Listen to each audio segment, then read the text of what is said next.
नमस्कार साथियों, स्वागत है आप सभी का एनडीसी के डिजिटल प्लेटफॉर्म के ऊपर। तो आज रीड के अंदर हमारी क्लास नंबर 7 है और एक बहुत ही ज़्यादा इंटरेस्टिंग टॉपिक, बायो का सबसे ज़्यादा इंटरेस्टिंग टॉपिक है वो अपना यहाँ पर स्टार्ट होने वाला। इससे पहले अपने हमने जो रोग के बारे में पढ़ा था, ठीक है, रोग के बारे में, और दूसरी भाषा में मैं कहूँ तो पूरे साइंस का सबसे बड़ा पार्ट है। कम से कम 10 से 12 क्लासें, कम से कम 12-13 क्लासें जो है अपने इस टॉपिक के अंदर लगेगी और एकदम बहुत ही ज़्यादा अच्छे से ये टॉपिक करेंगे, क्योंकि यहाँ से अपने को एकदम हर पॉइंट का नॉलेज होना जरूरी है। कहाँ पर कौन सा एंजाइम है, कहाँ पर कौन सी जो अंग होता है, किसका क्या कार्य होता है, क्योंकि प्रश्न जो बनेगा अगर पढ़ा हुआ होगा तो बहुत ही ज़्यादा इंटरेस्टिंग प्रश्न बनेगा। और बिना पढ़े जो इस टॉपिक को अपने नहीं कर सकते कि पहले का याद है और ये टॉपिक अपने कर देंगे, तो ऐसा नहीं होगा। इसलिए ये टॉपिक अपने को अच्छी तरीके से पढ़ना पड़ेगा। और ये टॉपिक केवल पढ़ने के दृष्टिकोण से इम्पोर्टेंट नहीं है, इसका अपने को नॉलेज भी होना चाहिए कि खाना कैसे जाता है और किस तरीके से अपना डाइजेस्ट होता है। ठीक है, तो टॉपिक जरूर बायो का है, लेकिन इंटरेस्टिंग इतना है कि दोनों को बराबर इंटरेस्ट आएगा। ठीक है, और पढ़ने के अंदर जो आपको पूरा का पूरा इसका जो बायोलॉजिकल फिनोमिना किस तरीके से होता है, पूरा का पूरा एकदम बेसिक से लेकर एडवांस तक अपने जो इसके अंदर जाएंगे। मतलब पहले नॉर्मल लैंग्वेज के अंदर समझेंगे, उसके बाद में इसको साइंस की भाषा में किस तरीके से अपने यूजफुल है और कैसे कैसे कौन कौन से एंजाइम इसके अंदर आते हैं और कौन कौन सी चीज़ इसी तरीके से क्यों जो है यहाँ पर इसके अंदर अपने रखी गई है। जैसा कि मैं आपको हर क्लास के अंदर बताता हूँ कि इंसान ने मशीनें बनाई, लेकिन भगवान ने या नेचर ने जो मशीनें बनाई हैं वो हम है। मतलब हमारे अंदर भी मशीनों की तरह ही हर चीज़ को फिटिंग किया गया। ठीक है, जैसे मान लीजिए इंसान खाना खाता है तो खाने को अपने को पचाना पड़ता है। ठीक है, तो पचाने के लिए हर तरह के खाने के अंदर हर तरह की चीज़ होती है। खाते हैं तो कार्बोहाइड्रेट भी होता है, उसके अंदर खनिज लवण भी होते हैं, उसके अंदर प्रोटीन भी होती है, उसके अंदर वसा भी होती है। पेट तो अपना एक है, एक पेट के अंदर इतनी सारी चीज़ों का जो है मैनेजमेंट कैसे होगा। देखो ये कैसे होता है, जैसे मशीनों के अंदर होता है। ठीक है, कि पेट्रोल जाने के लिए अलग टंकी बनी हुई है, धुआं निकालने के लिए अलग टंकी बनी हुई है, चलाने के लिए अलग बनी हुई है। ठीक, इसी तरीके से अपने जो शरीर के अंदर, इंसान के शरीर के अंदर भी जो डिपार्टमेंट जो होते हैं वो बंटे हुए होते हैं। मतलब जैसे प्रोटीन होता है, प्रोटीन जनरली डाइजेस्ट नहीं होता, तो उसका डाइजेशन हार्ड होता है, तो उसकी व्यवस्था उसके अकॉर्डिंग की गई है। ठीक है, पानी होता है, उसका डाइजेशन की जरूरत नहीं होती, तो डायरेक्ट वो बड़ी आंत के अंदर जाता है। ठीक है, अब जैसे खाना होता है तो उसको भी अलग अलग जगह पर पचाया जाता है, वसा अलग जाता है, ग्लूकोज अलग निकल जाता है। तो सभी का जो फिल्ट्रेशन होता है उसके बारे में पूरी की पूरी बातें अपने पढ़ेंगे। ठीक है, अब देखो नाम क्या है, मानव शरीर के विभिन्न तंत्र। अब देखो तंत्रों की शरीर में कमी थोड़ी ना, कितने सारे तंत्र है। पाचन तंत्र है, उत्सर्जन तंत्र है, जनन तंत्र है, श्वसन तंत्र है, परिसंचरण तंत्र है और अंतःस्त्रावी तंत्र है। तो बहुत बड़ा तंत्र है।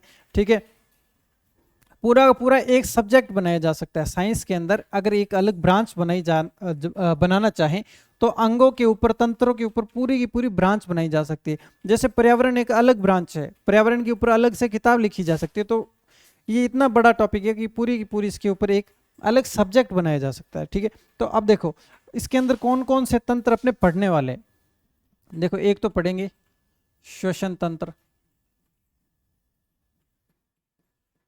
परिसंचरण तंत्र,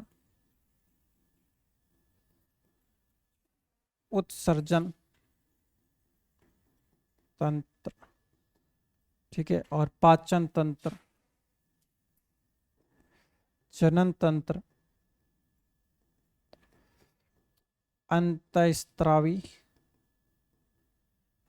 तंत्र। ठीक है, सभी के सभी तंत्र पढ़ेंगे और पूरा का पूरा शरीर के बारे में जितना नॉलेज अपने को होना चाहिए वो पूरा का पूरा अपने को नॉलेज हो जाएगा। तो सबसे पहले मैंने आपको ये बताया कि मैं आपको जो है सामान्य भाषा के अंदर अपने को जो चीज़ें पता होनी चाहिए वो चीज़ें मैं आपको बताऊंगा। भाई अपना टॉपिक का नाम है पाचन तंत्र। मतलब शरीर के अंदर पाचन किस तरीके से होता है। तो जैसे ही इंसान सबसे पहले क्या करता है, एक बाइट लेता है और मुंह के अंदर रखता है, तो पाचन की क्रिया वहीं से स्टार्ट हो जाती है। कैसे स्टार्ट होती है, देखो सबसे पहले मुख गुहा के अंदर कोई भी सामान जाता है। ठीक है, तो सबसे पहले दांत जो होते हैं उस बड़े पार्ट को छोटे टुकड़े टुकड़े के अंदर करने का कार्य स्टार्ट कर देते।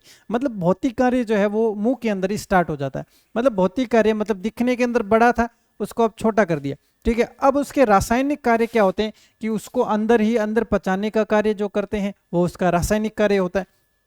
तो पाचन के अंदर सबसे पहले मुंह के अंदर गया और दांत ने उसको पचाने का कार्य स्टार्ट कर दिया। इसका मतलब पचाने के अंदर दांत भी है, एक बहुत बड़ी भूमिका निभाता है। उसके बाद में हमारे मुंह के अंदर कुछ एंजाइम्स होते हैं। एंजाइम होते हैं वो क्या करते हैं, जैसे आपने कई बार कोई स्वादिष्ट चीज जैसे ही हम देखते हैं तो मुंह के अंदर जो है अपने आप लार या स्लाइवा जो है वो आना स्टार्ट हो जाती है। रीजन बिहाइंड दिस कि हमारे मुंह के अंदर जो जीभ होती है उसके साइड के अंदर भी हमारे क्या होती है, जो एंजाइम्स जो स्त्रावित होते हैं, जबड़े होते हैं, वहां से भी एंजाइम्स जो है वो निकलते हैं।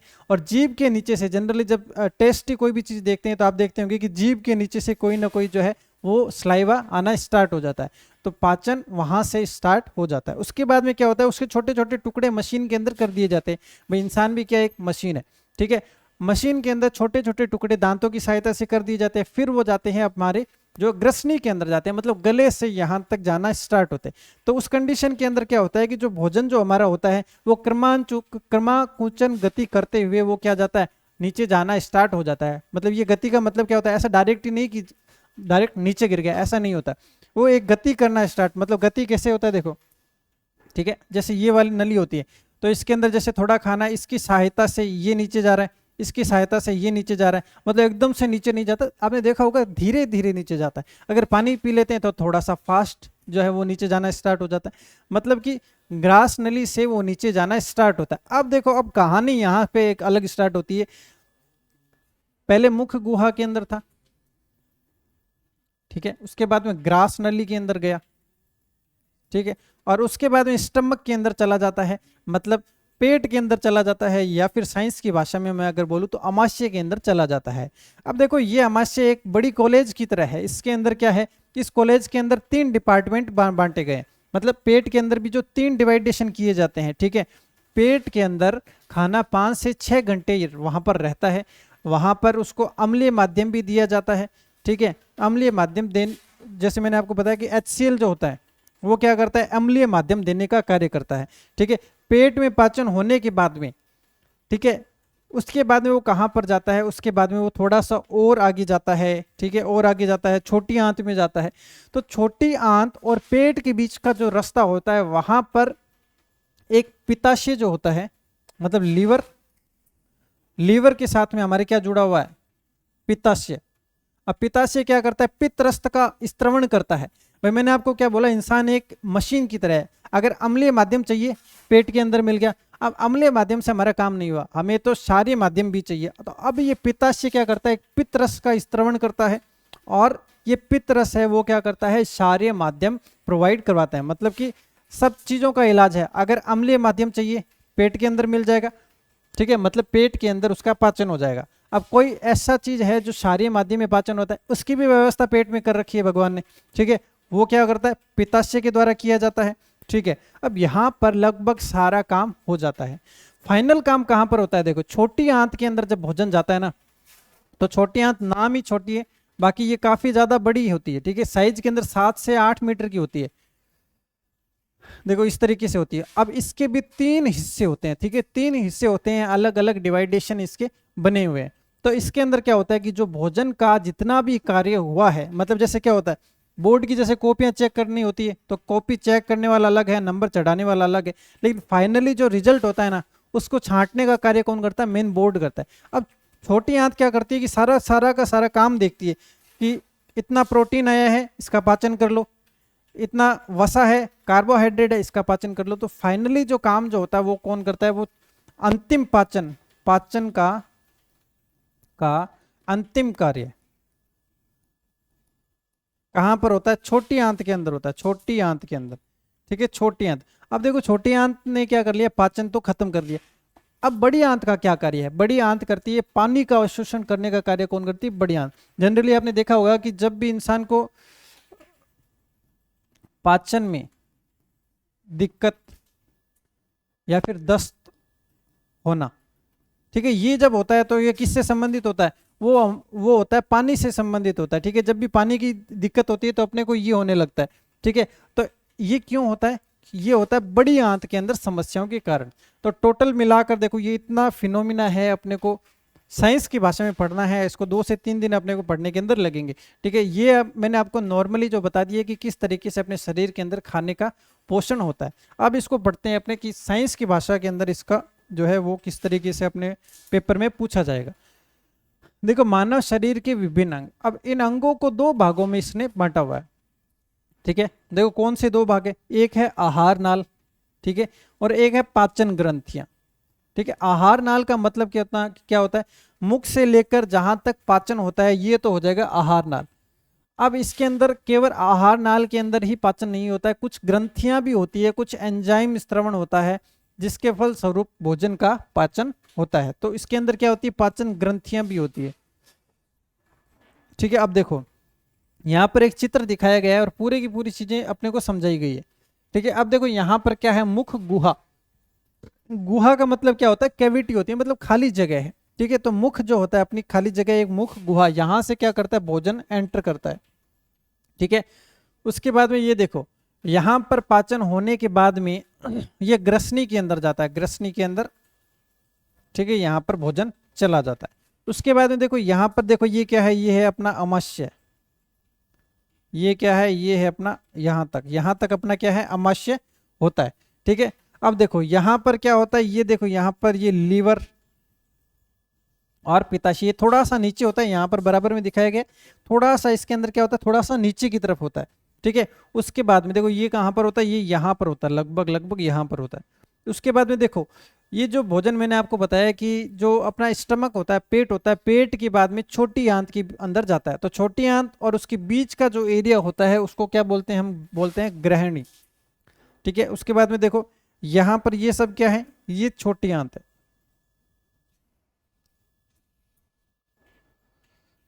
और ये साइड में जो अपने को दिखाई दे रही है ना, ये वाली, ये अपनी क्या है, ये है अपनी बड़ी आंत है। क्या है, बड़ी आंत। अब बड़ी आंत के भी दो भाग बांटे गए हैं, छोटी आंत को भी तीन भागों में बांटा गया है। तो ये अपने जब पूरा का पूरा टॉपिक पढ़ेंगे तो क्रम वाइज वो चीजें अपने को यहाँ पर देखने को मिलेगी। ठीक है, अब देखो अब यहाँ पर क्या दिया गया है, मुख के अंदर मैंने आपको बताया कि तीन ग्रंथियां पाई जाती है। हिंदी में देखो अधोजंब, अधोजीवा और ग्रंथियां, इस टाइप से इसको बोला जाता है। लेकिन पेपर में अपने को इंग्लिश के शब्द जो है वो पूछे जाते हैं, तो अपने इंग्लिश के शब्द के ऊपर इसमें बात करेंगे, साथ ही साथ में हिंदी के शब्द भी अपने देखते हुए चलेंगे। ठीक है, अब देखो एक कर्ण ग्रंथि, मतलब जो कान के नीचे होती है, पैरोटाइड ग्रंथि जिसको बोला जाता है। ठीक है, तो इन सब के बारे में अपने इसके अंदर पढ़ेंगे। अब देखो अमाशय है, अमाशय मैंने आपको बता दिया कि पेट को अमाशय बोला जाता है। और एक यहाँ पर देखो ये है अग्नाशय। ठीक है, ये है अग्नाशय। उसके बाद में ये जो मैं अभी आपको बता चुका हूं। ठीक है, तो अब देखो आहार नाल के अंदर क्या क्या आता है, अब उसकी अपने बात करते हैं। ये देखो यहाँ पर लिखा हुआ है आहार नाल। आहार नाल के चार अंग होते हैं। एक तो होता है देखो मुख गुहा होता है, एक होती है ग्रास नली, एक होता है अमाशय और एक होता है आंत। ये देखो चित्र के अंदर अगर देखना चाहें तो देखो ये है मुख गुहा। ठीक है, उसके बाद में ये है ग्रास नली, ग्रास नली के बाद में ये है अमाशय, उसके बाद में छोटी आंत। यही मैंने आपको बताया कि मतलब आंत मतलब छोटी आंत और बड़ी आंत दोनों मिलाकर क्या हो जाएगा, आंत वाला हिस्सा इसके अंदर आ जाएगा। ठीक है, तो अब सबसे पहले अपने जो स्टार्टिंग करेंगे वो मुख गुहा के साथ में स्टार्टिंग की जाएगी। किससे, मुख गुहा के अंदर। तो अब देखो जैसे अपने कहीं पर मोबाइल लेने जाते हैं तो उसमें देखते हैं कि क्या क्या फीचर है। तो अब ये टॉपिक इतना डिस्क्रिप्टिव है कि अंदर से अंदर टॉपिक चलते जाएंगे। देखो पाचन तंत्र के अंदर आहार नाल है, आहार नाल के अंदर मुख गुहा है, और मुख गुहा के अंदर जब हम पढ़ेंगे तो दांत आएंगे, और दांत के अंदर जब हम और अंदर जाएंगे तो चार प्रकार के दांत आएंगे। उन चार प्रकार के जो दांत आएंगे उसके अंदर भी उसकी भी थ्योरी अपने को पढ़नी पड़ेगी। तो थोड़ा सा अपने को यहाँ पर सतर्क रहते हुए और समझते हुए चलना है। ठीक है, अब देखो यह है मुख गुहा। मनुष्य का मुख दरार नुमा होता है, वह मुख गुहा में निम्नलिखित संरचना पाई जाती है। देखो हिंदी बहुत इंटरेस्टिंग लैंग्वेज है, इसीलिए इसको बोला जाता है कि हिंदी क्या है, बहुत इंटरेस्टिंग लैंग्वेज है। अब देखो ये क्या लिखा गया, मनुष्य का मुख कैसा होता है, दरार नुमा। देखो मुख के अंदर देखो क्या होती है, खाली कैविटी होती है, मतलब एक दरार होती है। उस दरार के अंदर क्या रखते हैं, भोजन सबसे पहले रखते हैं। सबसे पहले रखते ही उसका पाचन करना स्टार्ट करते हैं दांत। कौन स्टार्ट करता है, दांत स्टार्ट करते हैं। तो अब सबसे पहले अपने बढ़ते हैं दांत के ऊपर। देखो मनुष्य में 32 दांत होते हैं। देखो वयस्क मनुष्य जो है, वयस्क मनुष्य, इसमें कितने दांत है, 32 दांत है। ठीक है, जैसे जो बच्चा होता है, छोटा बच्चा जो क्या होता है, मतलब जन्म के बाद प्रथम बार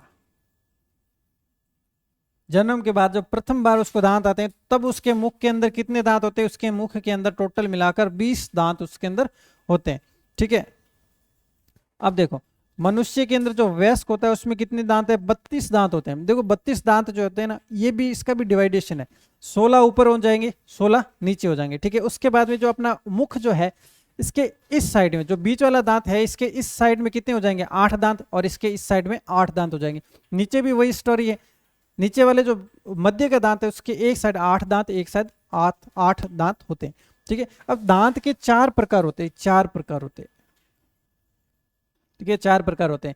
और ये जो दांत के जो प्रकार होते हैं ये मुख के अंदर जो लगे हुए होते हैं वो ऐसे नहीं होते कि कहीं पर कोई सा दांत लगा दिया, ये फिक्स जगह है, एक जैसा एकदम सिमेट्रिकल होता है।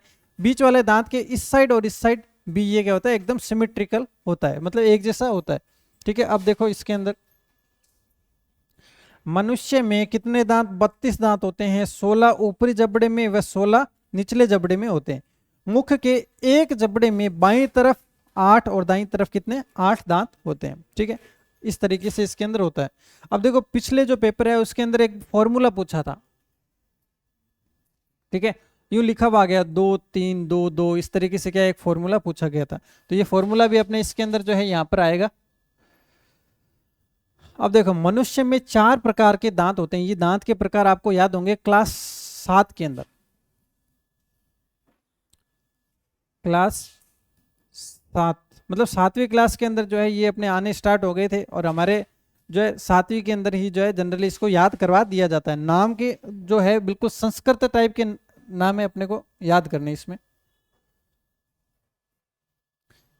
देखो कृदनक, कृदनक, रदनक, चूर्णक, अग्रचूर्णक। ठीक है, ये नाम है, देखो कृदनक, रदनक, चूर्णक, अग्रचूर्णक, याद करने अपने को नाम, कृदनक, रदनक, चूर्णक, अग्रचूर्णक। ठीक है, अब देखो कैसे कृदनक काटने वाले, काटने के लिए उपयोगी। ठीक है, काटने के लिए उपयोगी कौन से होते हैं, कृदनक होते हैं। रदनक क्या होते हैं, नुकीले दांत होते हैं, भोजन चीरने व फाड़ने में उपयोगी होते हैं। अब देखो अपने जो प्रश्न बनेगा वो एकदम क्रिएटिव प्रश्न बनेगा, ऐसा नहीं कि ये प्रश्न मैंने यहाँ पर लिख दिया और ये वाला बनेगा। अब प्रश्न पेपर में ये पूछेंगे कि जो मांसाहारी जीव होते हैं, जो शिकारी जीव होते हैं, कौन से जीव होते हैं, शिकारी जीव, शिकारी जीव जो होते हैं उनके अंदर कौन से दांत सर्वाधिक विकसित होते हैं। वही शिकारी जीव है, शिकार करेगा। ठीक है, पकड़ने के बाद में किसी भी जीव को उसको अपने नुकीले दांतों से उसको क्या करेंगे, चीरेगा, फाड़ेगा। तो मतलब कि जो शिकारी जीव होते हैं, शिकारी जीव, शिकारी जीव में रदनक अति विकसित होते हैं। ठीक है, उसके बाद में देखो अग्रचूर्णक, भोजन को पीसने में। देखो दांत का डिवाइडेशन कैसे है, जो आपको आगे जो दांत दिखाई दे रहे हैं ये तो है काटने के अंदर उपयोगी, जो अपने आगे दांत दिखाई दे रहे हैं ये अपने काटने के अंदर उपयोगी, काटने के अंदर उपयोगी मतलब कृदनक है।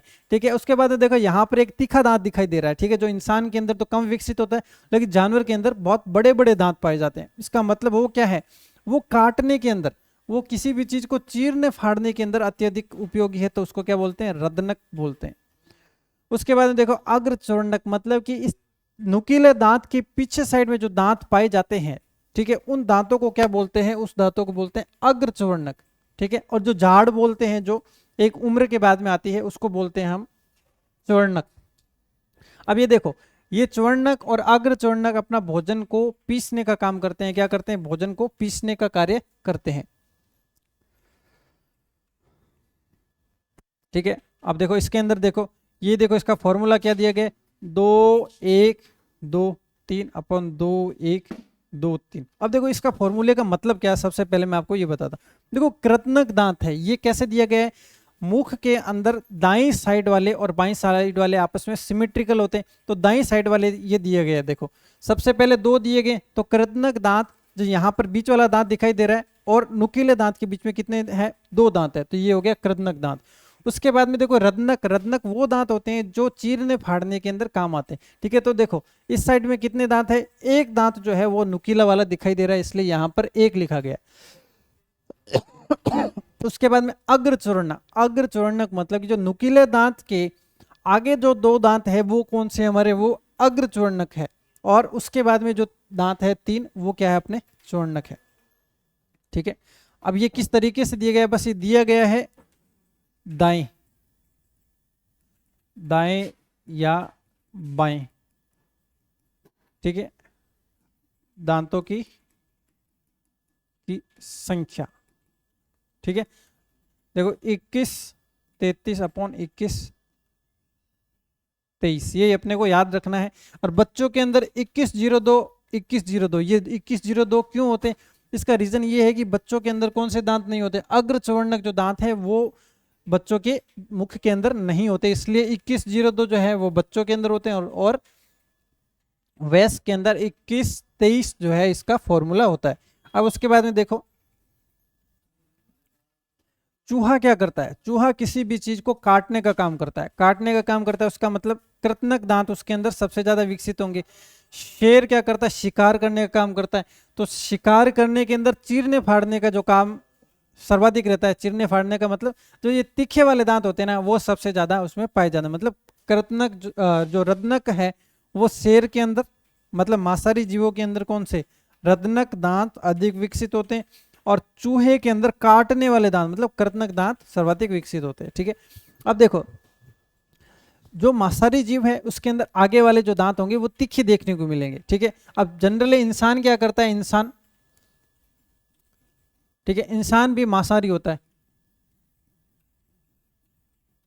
ठीक है, लेकिन क्या वो मांसाहारी होना सही है या नहीं, अगर इस चीज को अपने देखना चाहें तो इतना सा देख लीजिए क्या हमारे मुख के अंदर जो है वो रदनक दांत जो कि मांसाहारी जीवों के शरीर में होते हैं, क्या वो दांत अपने शरीर में है। अगर शरीर में है इसका मतलब हम भी क्या है मांसाहारी है, और अगर नहीं है वो अपने क्या है, वो अपने क्या हो जाएंगे, शाकाहारी हो जाएंगे। ठीक है, अब उसके बाद में देखो नेक्स्ट बढ़ते हैं थोड़ा और आगे। देखो एक प्रश्न सबसे ज्यादा आता है कि शरीर की सबसे मजबूत परत कौन सी है, तो इनेमल की परत जो होती है वो सबसे ज्यादा कठोर होती है, इनेमल की परत होती है। सबसे मजबूत हड्डी कौन सी है, तो फीमर हड्डी है। सबसे लंबी हड्डी कौन सी है, तो फीमर हड्डी है। ठीक है, लेकिन सबसे कठोर परत कौन सी है, तो इनेमल की परत है। अब ये कहां पर चढ़ी होती है, तो ये दांतों के ऊपर जो है चढ़ी हुई होती है। ठीक है, अब देखो दांत अपना जो है पाचन स्टार्ट करता है, जीभ का भी इसके अंदर पूरा पूरा सहयोग रहता है। तो अब चलते हैं जीभ के ऊपर। देखो जीभ में रसा अंकुर होते हैं जो स्वाद व प्रकृति को अनुभव करते हैं। ठीक है, अब देखो ये भी चीज जो है ना ये बहुत ज्यादा नेचुरली बनाई गई है। कई कई बार अपने क्या होते हैं जब कुछ मीठा खाते हैं ना तो जीभ के आगे वाले हिस्से में अपने को महसूस होता है। जब भी कुछ तीखा खाते हैं तो अपने क्या होता है गले के अंदर जलन होती है, मतलब जीभ के आगे वाले साइड के अंदर हमारे जलन होना स्टार्ट हो जाती है। और कभी कई कई बार जब अधिक खट्टा खा लेते हैं तो साइड से जीभ कटना स्टार्ट हो जाती है। ये ऐसा क्यों होता है, मतलब इसका क्या रीजन है कि मीठा खाते हैं तो वो आगे से मीठा महसूस होता है, लेकिन जब भी तीखा या कसेली कोई चीज खाते हैं तो वो पीछे की तरफ महसूस होती है। और खट्टा जब खाते हैं तो दांत के साइड में, मतलब कि जो जीभ के साइड में जो होती है वहां पर हमें जो खट्टापन महसूस होता है। ये भी एक बहुत बड़ी साइंस है, ये भी नेचर ने, प्रकृति ने हमारे इंसानों के अंदर जो है मशीनों की तरह सेट करके भेजा है। देखो जीभ जो होती है ना, जीभ, ठीक है, इसके भी 3 हिस्से होते हैं। ठीक है, 3 हिस्से होते हैं।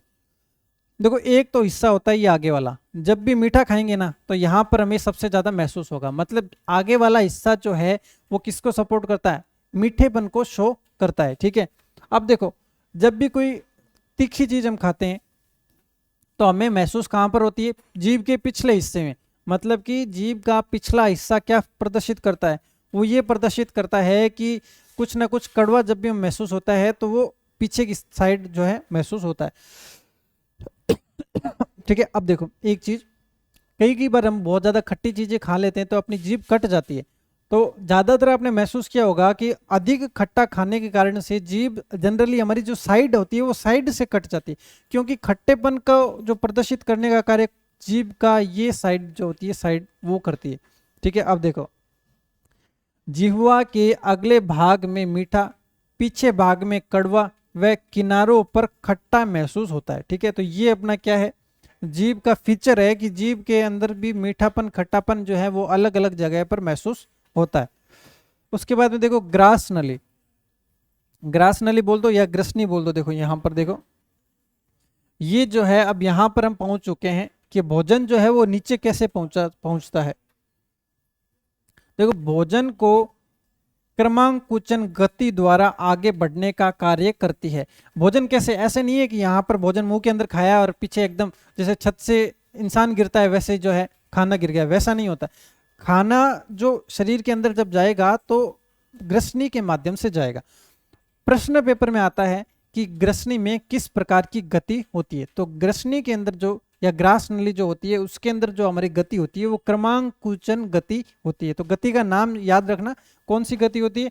देखो क्रमांकुचन गति द्वारा आगे बढ़ने का कार्य करती है। और ये लाइन जो है ये एनसीईआरटी के अंदर एकदम साफ साफ सीधी सीधी लाइन लिखी गई है।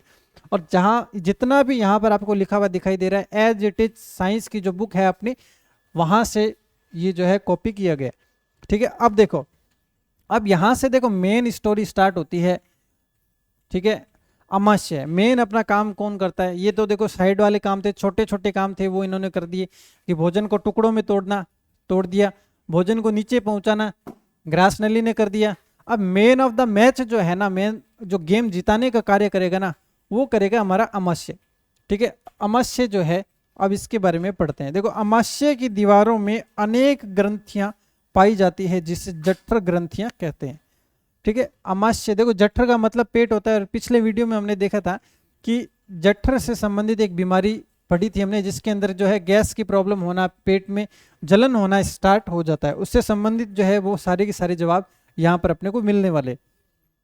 अमाशय की दीवारों में अनेक ग्रंथियां पाई जाती हैं। कौन कौन सी ग्रंथियां हैं देखो, जठर रस पाचक एंजाइम होते हैं। जठर रस जो होते हैं ना, मतलब पेट के अंदर जठर रस क्यों पाए जाएंगे भाई, पेट का काम है भोजन को पचाना, तो जठर रस भी क्या करेंगे, भोजन को पचाने के लिए वहां पर कार्य करेंगे। ठीक है, जो भोजन को पचाने का कार्य करते हैं। ठीक है, भोजन को पचाने का कार्य करते हैं। अब ये है कौन, वो मैन ऑफ द मैच के 3 खिलाड़ी कौन है जो भोजन को पचाने का कार्य करते हैं। ठीक है, तो जठर रस में 3 एंजाइम पाए जाते हैं। देखो अब याद कर लेना कि जठर रस जो है, जठर रस ये कहां पर है, ये अमाशय में पाया जाता है, अमाशय में। ठीक है, अमाशय के अंदर कितने पाए जाते हैं, तो 3 रस पाए जाते हैं। उनका नाम क्या है, तो उनका नाम है लेट। मतलब ये एक लेट लतीफ लोग हैं, ये थोड़े से लेट आते हैं। खाना मुख के अंदर कब रखा जाता है, ठीक है, उसके बाद में उसका जो है छोटे टुकड़े होना स्टार्ट हो जाते हैं। ठीक है, उसके बाद में पेट में जब पहुंचता है तब ये लेट एंजाइम आता है। लेट एंजाइम का फुल नेम क्या है देखो, एल से लाइपेज है, ए से एमाइलेज है, टी से ट्रिप्सिन। ये जो है ये 3 है। जैसे मैंने आपको इस वीडियो की स्टार्ट में बताया था कि हमारे शरीर के अंदर जो है अलग अलग डिपार्टमेंट बने हुए हैं। शरीर के अंदर जब भोजन लिया जाता है तो उसके अंदर कार्बोहाइड्रेट भी आता है, वसा भी आता है और प्रोटीन भी आता है। ठीक है, एक आदमी तीनों का विशेषज्ञ नहीं हो सकता, इसलिए अलग अलग व्यक्तियों को अलग अलग काम दिए गए हैं। ठीक है, तो यहां पर आपको 3 डिपार्टमेंट देखने को मिलेंगे लेट। ठीक है, लेट एंजाइम जो अपने को देखने को मिलेगा, एक होता है लाइपेज, ठीक है, एक होता है एमाइलेज, और एक होता है अपना ट्रिप्सिन। ठीक है, ये 3 होते हैं। अब इन तीनों को समझ लेना, याद कर लेना, ये रट्टा मार लेना, पेपर में सीधे सीधे प्रश्न यहां से आपको देखने को मिलेंगे। ठीक है, अब देखो लाइपेज का मतलब क्या होता है, वो क्या करेगा, वसा का पाचन करेगा। ठीक है, लाइपेज क्या होता है, ये होता है वसा का पाचन करता है। अब याद कैसे करेंगे इसको, देखो भाई जैसे मान लो कोई पेज है, कॉपी का पेज होता है ना, उसके ऊपर कोई चिकनाई लग जाती है तो वो पेज क्या होता है, ट्रांसपेरेंट हो जाता है। मतलब देखो देखो पेज से क्या आ जाएगा, पेज से लाइपेज याद आना चाहिए। ठीक है, और ये चिकने होने से, चिकना कब होता है, जब उसके ऊपर कोई घी तेल लग जाता है, मतलब कि कुछ चिकनाई लग जाती है।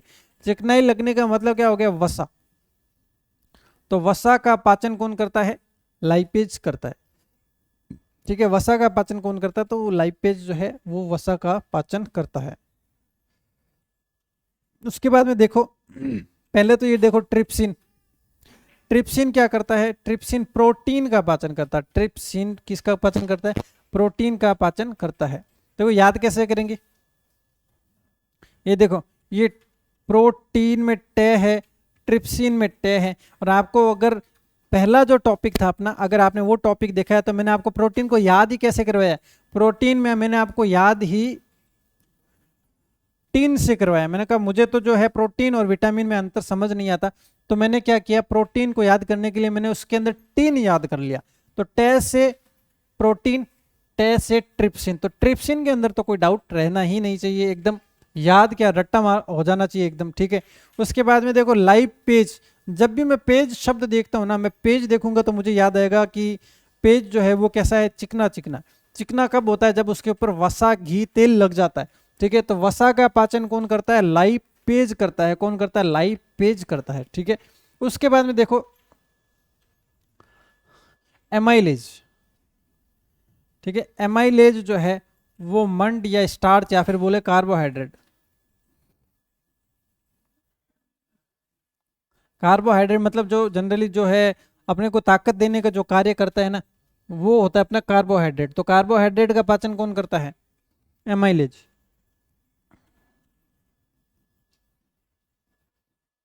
ठीक है। एमाइलेज जो है वो क्या करता है, कार्बोहाइड्रेट का पाचन करता है, ठीक है। उसके बाद में देखो जठर ग्रंथि। अब देखो ये तो अपने लेट एंजाइम हो गए, मैंने आपको क्या बता दिए, मैंने आपको एंजाइम बताए हैं। अब जठर ग्रंथि जो है इसके अंदर दो ब्रांच और पाई जाती है। भाई वसा का पाचन इसने कर लिया, स्टार्च यानी कार्बोहाइड्रेट का पाचन कर लिया, प्रोटीन का पाचन कर लिया, ठीक है। अब इसके अंदर भी और ग्रंथियां पाई जाती है। कौन कौन से ग्रंथियां देखो, और ये क्या क्या करती है। देखो जठर ग्रंथि के अंदर एक पेप्सिन है और एक रेनिन है। अब कैसे याद करेंगे, पेप्सिन और रेनिन पेट के अंदर ही पाया जाता है, इसको कैसे याद करेंगे, अब इसका तरीका बताता हूं, ठीक है। अब देखो जैसे अपने पेप्सी पीते हैं ना, पेप्सी, ठीक है, ज्यादा पी लेते हैं तो वो फिर बाद में क्या होने लग जाता है, वो रिएक्शन करने लग जाता है, वो नुकसान करता है। तो हम कहते हैं पेप्सिन रेउंड दे, पेप्सिन रेउंड दे। और पेप्सी कहां पर जाती है, पेट के अंदर जाती है, तो जठर के अंदर जाती है। तो जठर ग्रंथि के अंदर पेप्सी रेउंड दे, पेप्सी मतलब पेप्सिन और रेउंड दे मतलब रेनिन, ठीक है। तो पेप्सिन और रेनिन, पेप्सिन और रेनिन। अब करते क्या है, पे से पेप्सिन, पे से प्रोटीन को पचाता है, क्या करता है, प्रोटीन को पचाता है पेप्सिन। और रेनिन, रेनिन क्या कहता है, जैसे दूध होता है जनरली लोगों को पसंद नहीं होता, तो जैसे दूध लेकर आते हैं वो कहते हैं रहने दे, ठीक है। तो रेनिन क्या करता है, दूध का पाचन क्या करता है, दूध का पाचन करता है। एक बार फिर से देख लो, पूरा का पूरा देखो। सबसे पहले मैंने आपको क्या बताया कि एंजाइम होते हैं, लेट एंजाइम होता है, लेट एंजाइम होता है। लेस से क्या होता है, लाइपेज होता है, ठीक है। ए से क्या होता है, एमाइलेज होता है। टे से क्या होता है, ट्रिप्सिन होता है, ठीक है। अब देखो मुझे तो एक चीज पता है कि प्रोटीन मुझे कभी याद नहीं रहता, इसलिए मैं तो टिन से याद करता हूं, टे से टिन, टे से ट्रिप्सिन। तो ट्रिप्सिन मतलब क्या हो जाएगा, ये प्रोटीन का पाचन करेगा, किसका, प्रोटीन का पाचन करेगा। अब जब भी मैं पेज शब्द देखता हूं ना, पेज, मैं तो कॉपी का पेज भी देखता हूं ना, तो भी मुझे क्या याद आता है, मुझे याद आता है वसा। मतलब पेज क्या है, चिकना हो गया, मतलब कैसे हो गया वसा या फिर तेल लगने के कारण से क्या चिकना हो गया। तो लाइपेज क्या है, लाइपेज करता है वसा का पाचन करता है, ठीक है। उसके बाद में देखो एमाइलेज, देखो एमाइलेज को थोड़ा सा मैंने अपने तरीके से याद किया गया। भाई कार्बोहाइड्रेट क्या है, जो रोटी सब्जी हम खाते हैं ना, रोटी क्या है, अनाज है, अनाज है, और एमाइलेज है। अब आपको भी ये तरीका पसंद आता तो कर ले, नहीं तो डायरेक्ट आप अपने याद कर सकते हैं। मैंने ऐसे याद कर रखा है कि एमाइलेज और ये अनाज है, ठीक है, दोनों का जय जय है, मुझे ये याद होया हुआ है। तो एमाइलेज किससे, अनाज से संबंधित है, ठीक है। और एमाइलेज क्या करता है, कार्बोहाइड्रेट का पाचन करता है। उसके बाद में जठर ग्रंथियां क्या होती है, जैसे ज्यादा पेप्सी वगैरह पीते हैं तो पेट में जलन होना स्टार्ट हो जाती है, तो जठर रस जो अंदर जो है ना, वो कहता है रेवन दे, पेप्सी तो रेवन दे, पेप्सी तो रेवन दे, ठीक है। तो पेप्सिन और रेनिन क्या है, जठर ग्रंथियां हैं, पेप्सिन और रेनिन जठर ग्रंथियां हैं। पे से पेप्सिन, पे से प्रोटीन का पाचन कौन करता है, तो पेप्सिन करता है। और जब भी कभी हमारे सामने दूध लाया जाता है तो हम क्या कहते हैं, उसको अवॉइड करते हैं, यूं कहते हैं रहने दो इसको, ठीक है। तो रेनिन मतलब दूध का पाचन रेनिन करता है, ठीक है। अब देखो नेक्स्ट थोड़ा सा और आगे, भोजन को अम्लीय माध्यम व छोटे सूक्ष्म जीवों को HCl द्वारा पचा लिया जाता है। अब देखो यहाँ पर एक बहुत ही बड़ा रोल किसका है, HCl का रोल जो है यहाँ पर काफी बड़ा है। कैसे, देखो हमने सबसे बड़ा रोल जो है किसका है, HCl का है, और HCl को अभी तक हमने पढ़ा ही नहीं है। HCl क्या है, देखो HCl खुद अम्ल है, तो ये क्या करता है, अम्लीय माध्यम प्रोवाइड करवाता है, भोजन को अम्लीय माध्यम प्रोवाइड करवाता है। साथ ही साथ में वो क्या करता है, जो सूक्ष्म जीव होते हैं ना, जब हम क्या करते हैं ज्यादा से ज्यादा शुद्धता रखते हैं कि कोई जीव अंदर ना चला जाए, और छोटा मोटा कीड़ा होता है ना, तो ये HCl वहीं पर पचा के उसको खत्म कर देता है, क्योंकि ज्यादा अम्लीय माध्यम जो होते हैं वो सूक्ष्म जीव जो है वो उसको नहीं पचा सकते। तो इसीलिए देखो क्या होता है कि एक लिमिट तक जब हम कोई अशुद्ध चीज जब हमारे शरीर में जाती है तो उसका पाचन कर लिया जाता है और उसके अंदर डाइजेशन में कोई दिक्कत नहीं होती। जैसे मान लो अपने पानी पीते हैं, पानी पीते हैं तो उसके अंदर भी क्या होता है, थोड़ी बहुत अशुद्धियाँ होती है, लेकिन उस वो डाइजेस्टेबल होती है, वो डाइजेस्ट कर ली जाती है। ज़्यादा होती है तो हमें कोई ना कोई बीमारी के सिम्टम्स आना स्टार्ट हो जाते हैं।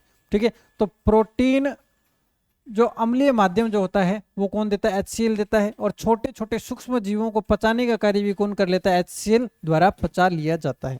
ठीक है, अब देखो थोड़ा सा और आगे चलते हैं।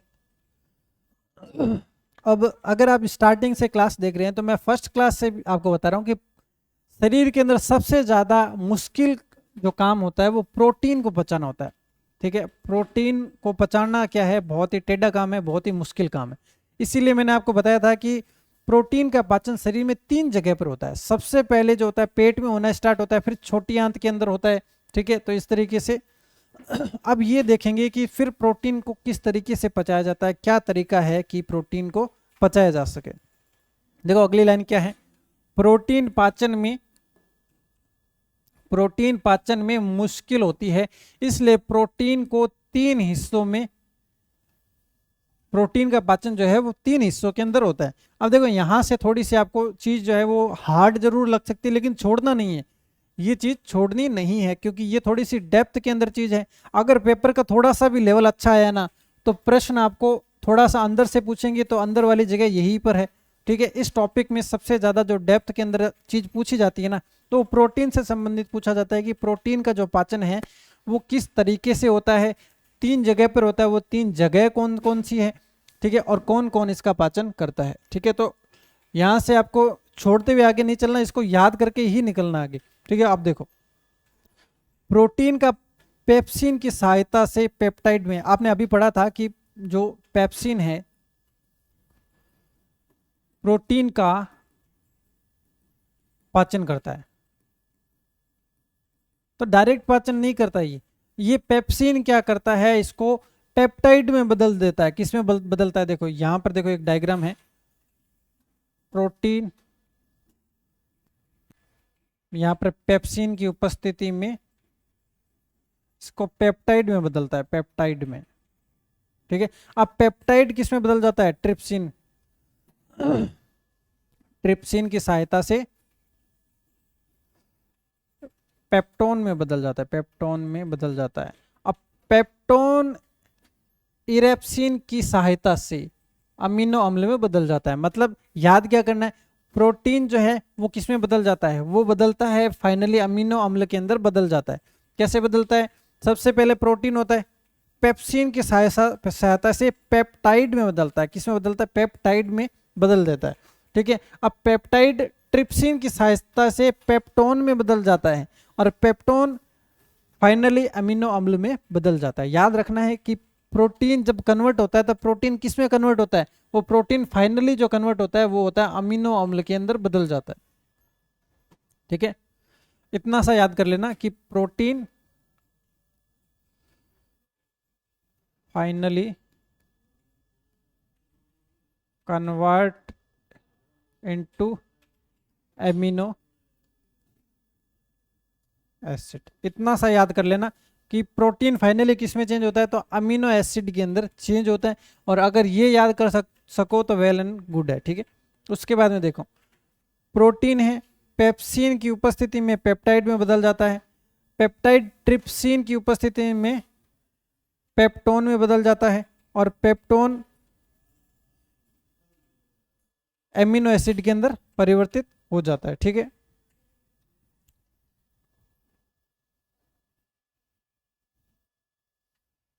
ठीक है, अब देखो अब पढ़ते हैं अपने छोटी आंत के बारे में। ठीक है, छोटी आंत के बारे में पढ़ते हैं कि छोटी आंत में क्या कार्य जो है वो होते हैं। ठीक है, अब देखो छोटी आंत जो है ये सिर्फ नाम ही इसका छोटा है, क्योंकि इसका जो आयतन जो है ना वो आगे से जो खुली हुई है वो आयतन जो है वो थोड़ा छोटा है, इसलिए इसको छोटी आंत कहते हैं। बाकी छोटी आंत का साइज जो है वो 7 से 8 मीटर का होता है। और अंतिम पाचन छोटी आंत में ही होता है। अंतिम पाचन जो कहां पर होता है वो छोटी आंत के अंदर होता है। देखो छोटी आंत में आने से पहले भोजन पेट में आता है और वहां पर HCl द्वारा अम्लीय माध्यम मिलता है। ठीक है, पेट से भोजन छोटी आंत में आने से पहले वो ग्रहणी से होते हुए आता है। देखो ये देखो देखो यहां पर देखो ये है पेट। ठीक है, पेट के बाद में ये आ रहा है भोजन छोटी आंत में, लेकिन इसके बीच में जो रास्ता है ना इसको क्या बोलते हैं, ग्रहणी बोला जाता है। क्या बोला जाता है, इसको ग्रहणी बोला जाता है। ठीक है, तो देखो छोटी आंत में आने से पहले भोजन पेट में आता है, वहां पर HCl अम्लीय माध्यम मिलता है। ठीक है, फिर छोटी आंत में आने से पहले कहां पर जाता है, ग्रहणी में जाता है। ग्रहणी में अग्नाशय से पित्तरस आता है। अग्नाशय से क्या आता है, पित्तरस आता है, जो क्षारीय माध्यम उपलब्ध करवाता है। अब ये चीज याद रख लेना कि अग्नाशय से पित्तरस आता है। ठीक है, और पित्तरस क्या करता है, क्षारीय माध्यम प्रोवाइड करवाता है। क्या माध्यम, क्षारीय माध्यम अपने को देने का कार्य कौन करता है, तो वो करता है अपना पित्तरस जो है वो अपने को क्षारीय माध्यम प्रोवाइड करवाता है। अब देखो, अब छोटी आंत के एंजाइम जो है अपने को याद करने हैं। छोटी आंत के एंजाइम अपने को याद करने। ठीक है, अभी देखो मैंने आपको बताया था कि प्रोटीन जो होता है ना,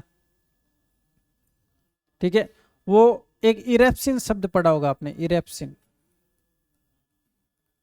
ठीक है, ये देखो इरेप्सिन कहां पर आया था। ठीक है, ये देखो इरेप्सिन। ठीक है, तो मतलब देखो प्रोटीन पहले पेप्सिन में चेंज हुआ। ठीक है, उसके बाद में पेप्टाइड ट्रिप्सिन में चेंज हुआ। तो ट्रिप्सिन तक का काम कहां पर होता है, वो पेट के अंदर हो गया। अब उसके बाद में इरेप्सिन वाला जो काम होता है ये कहां पर स्टार्ट होता है, ये होता है अपना छोटी आंत के अंदर स्टार्ट होता है। ठीक है, तो देखो इरेप्सिन क्या करता है, प्रोटीन को एमिनो अम्ल में बदलता है। ठीक है, ये चीज मैंने आपको पहले ही बता दी कि इरेप्सिन जो होता है वो क्या करता है, प्रोटीन को एमिनो अम्ल में परिवर्तित करता है। माल्टोज क्या करता है, माल्टोज को पचाता है। सुक्रोज क्या करता है, सुक्रोज को पचाता है। ठीक है, उसके बाद में देखो छोटी आंत 7 से 8 मीटर में फैली होती है। इसे 3 भागों में बांटा गया है। ठीक है, इसको भी 3 भागों में बांटा गया है। अब देखो यहां पर छोटी आंत जो है, अब देखो छोटी आंत का साइज देखो यहां पर। ठीक है, तो इसको 3 भागों में बांटा गया है। अब एक भाग तो क्या करता है, जो ग्लूकोज का अवशोषण करता है। एक भाग इसको भोजन इतना ज्यादा होता है ना कि इसको फैलने की जगह देता है। अभी फैलने की और जगह कहीं पर नहीं मिलती, यहाँ पर उतनी जगह नहीं है कि ये फैल जाए। यहाँ पर खूब जगह है, तो भोजन को क्या है, फैलने की जगह मिल जाती है। ठीक है, अब देखो, ठीक है, अब देखो इसको 3 भागों में बांटा गया है। ड्यूडेनम, जुजेनम और इलियम, 3 भागों में बांटा गया है। किस किस में, देखो ड्यूडेनम, जुजेनम और इलियम, 3 भागों में इसको बांटा गया है। देखो जुजेनम का काम क्या है, छोटी आंत खाना फैलने की जगह देती है।